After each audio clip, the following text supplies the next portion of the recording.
गोपी जन वल्लभा गिरिवरधारी गोपी जन वल्लभा गिरिवरधारी गोपी जन वल्लभा गिरिवरधारी गोपी जन वल्लभा गिरिवरधारी यशोदानन्दन व्रज जनरन्दन यशोदानन्दन व्रज जनरन्दन यशोदानन्दन व्रज जनरन्दन यशोदानन्दन व्रज जनरन्दन यमुना तीरावनुचारी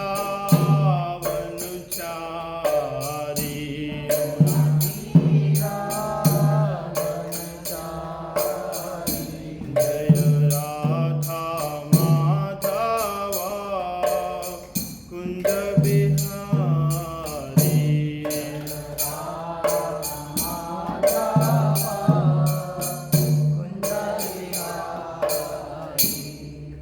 श्री श्री राधा माधव की शील प्रभुपाद की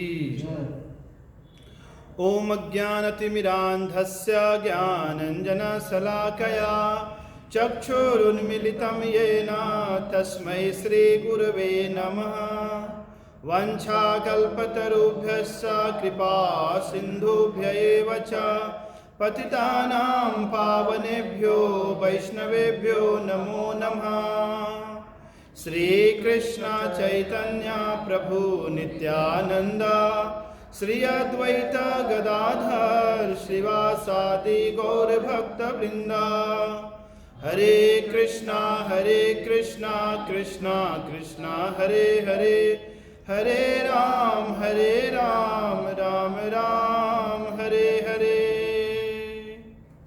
श्रीमद् भगवद गीता अध्याय 6 आज श्लोक संख्या 27 एवं 28। 27 नंबर दोहराइए। प्रशांतम प्रशांत मनसम येनम योगिनम सुखमुत्तमम उपैति शांतरजसम ब्रह्मभूतम अकल्मषम ब्रह्मभूतम कल्मषम प्रशांत मनसम ह्येनम प्रशांत मनसम ह्येनम योगिनं सुखमुत्तमम् उपैति शान्तरजसम् ब्रह्मभूतं कल्मषम् प्रशांत मनसं ह्येनं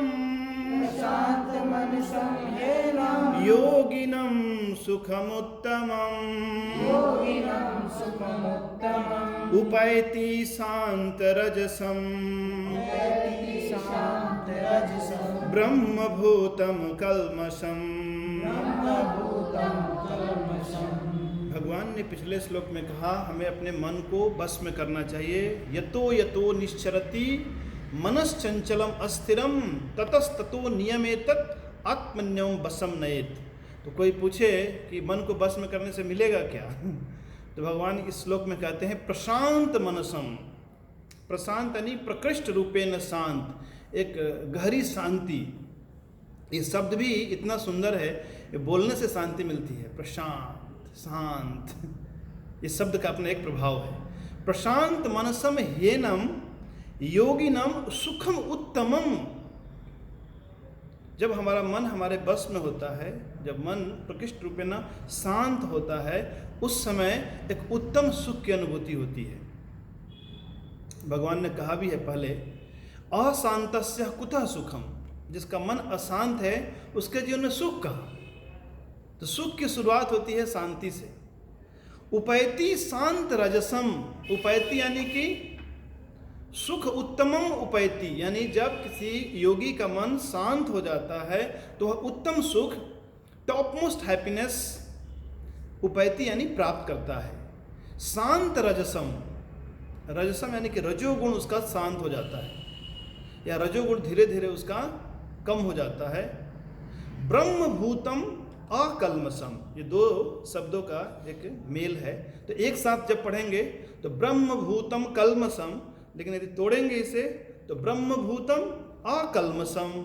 चूंकि ऐसा योगी हर प्रकार के कल्मष, कल्मष यानी पाप, राग द्वेष मान अपमान, ये जो चीज़ें हमारे हृदय में बैठी रहती हैं इसे कहते हैं कल्मष, और सरल भाषा में कल्मष का अर्थ है गंदगी, कंटामिनेशंस। तो जो भी हमारे हृदय में कल्मष है, उस कल्मष के कारण हमारा मन शांत नहीं होता। यानी मन में जो अशांति है, उस अशांति का कारण क्या है? इम्प्यूरिटीज इन आवर माइंड, और इस इम्प्यूरिटी के कारण ये हमारे मन में उद्वेग उत्पन्न करता है। तो इस श्लोक में भगवान कहते हैं प्रशांत मनसम, प्रसन्न मन से, निर्मल शांत मन से, ह्येनम, ही एनम योगिनम, यानी ऐसा योगी निश्चित ही यानी कि सर्टेनली, निश्चित ही सुखम उत्तमम, ये उत्तम सुख का अनुभव करता है। शांत रजसम, उसका रजोगुण मिट जाते हैं। ब्रह्म भूतम अकल्मषम, ब्रह्म भाव से संपन्न, ब्रह्म भाव से संपन्न का क्या अर्थ है? वह जानता है कि मैं शरीर नहीं, मैं आत्मा हूँ, उसे अनुभव हो चुका है।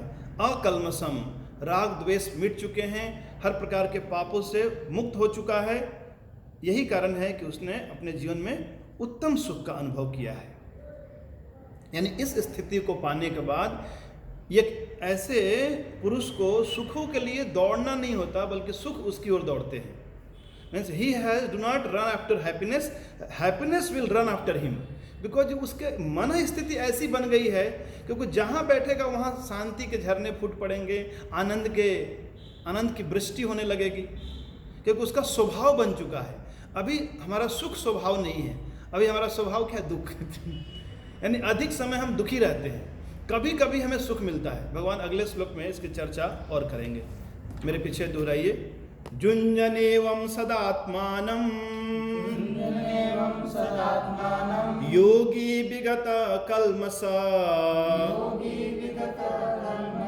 सुखेन ब्रह्म संस्पर्शम् अत्यन्तं सुखमश्नुते। जुञ्जनेवं सदात्मानं योगी विगत कल्मष सुखेन ब्रह्म संस्पर्शम् अत्यंतं सुखमश्नुते।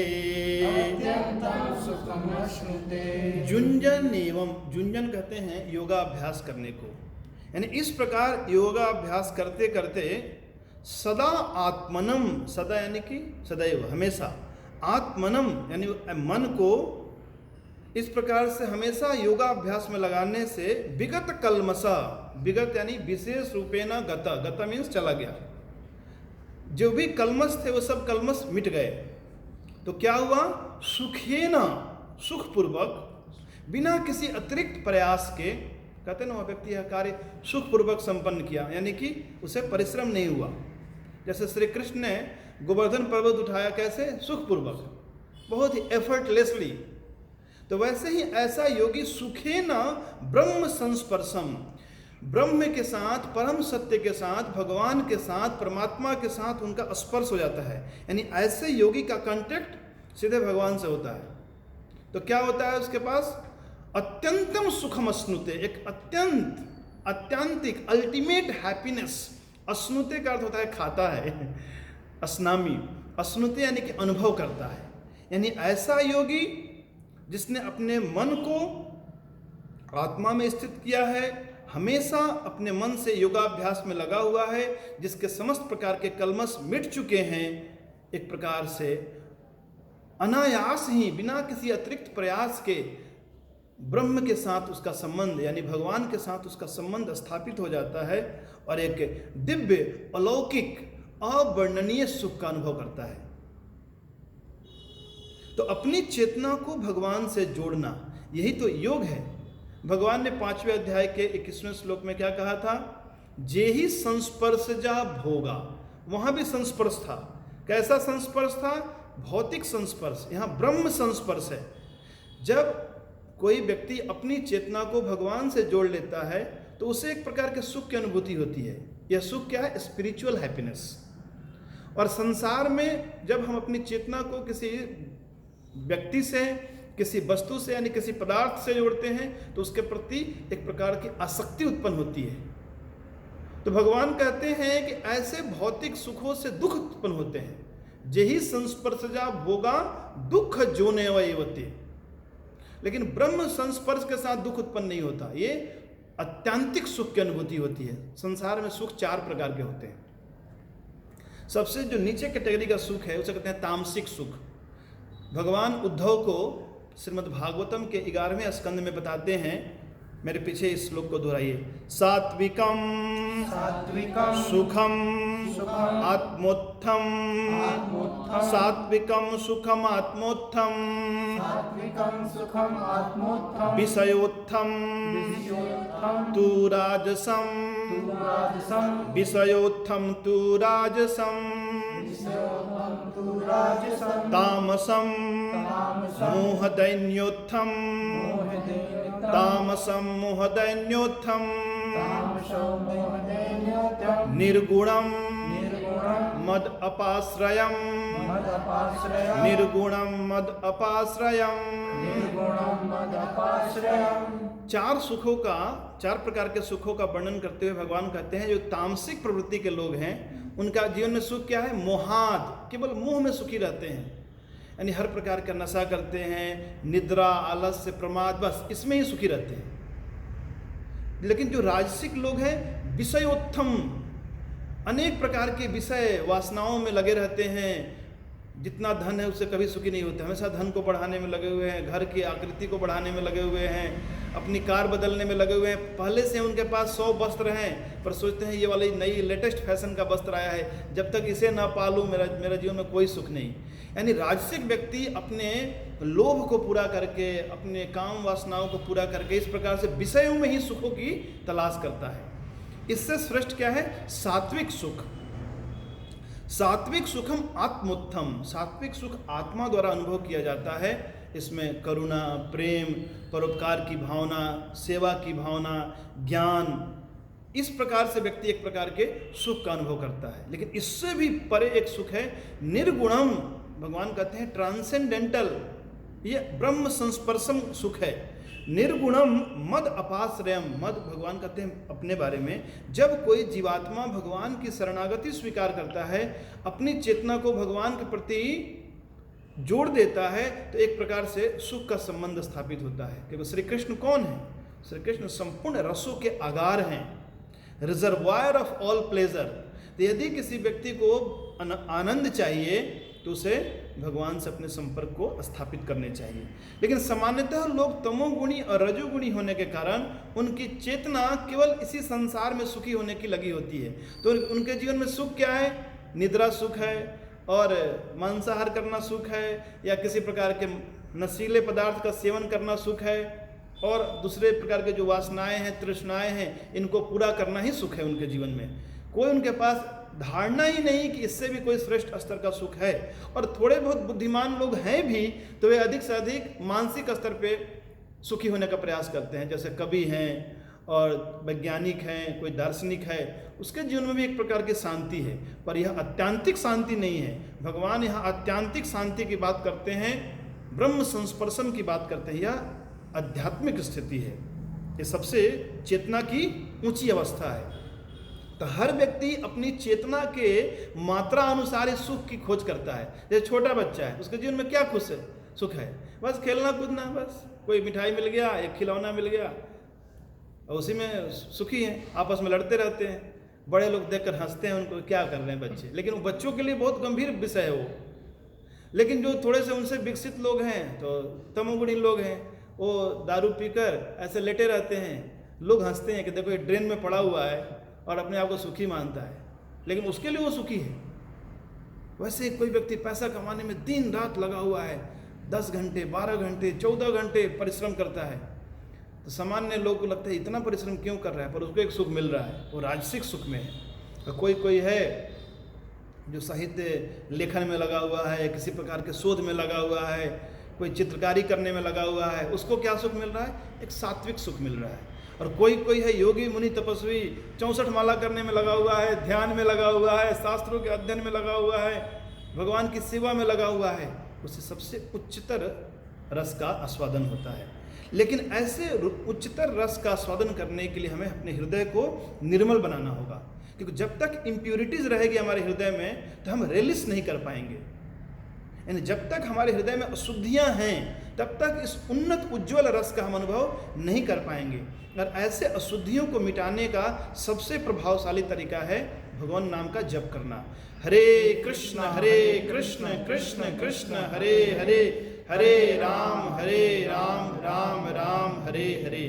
और एक बार हृदय निर्मल होते ही हम भी उसी सुख का अनुभव करते हैं जिस सुख का अनुभव ऐसे कठिन तपस्वी और योगी गण करते हैं। जगत गुरु श्रील प्रभुपाद की जय।